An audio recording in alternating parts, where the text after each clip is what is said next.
যদি আপনি ফেসবুকে কন্টেন্ট মনিটাইজেশন পেতে চান তাহলে আপনাকে সর্বপ্রথম ফেসবুক হোম ট্যাব ওপেন করতে হবে, দিয়ে আপনাকে 3 ডটে যাবেন।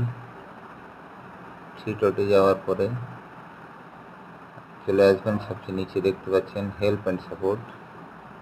হেল্প সাপোর্টে ক্লিক করবেন, তারপরে সাপোর্টে ক্লিক করবেন।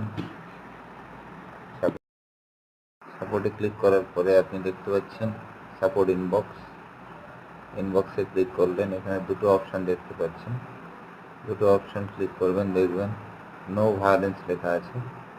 রিপোর্ট অ্যাবাউট আদার্সে ক্লিক করবেন, দেখবেন নো ভায়োলেন্স। তাহলে এটা যদি আপনার থাকে তাহলে আপনি কন্টেন্ট মনিটাইজেশন পেতে পারেন। এরকম নতুন নতুন আপডেট পেতে আমাকে সাবস্ক্রাইব করতে ভুলবেন না।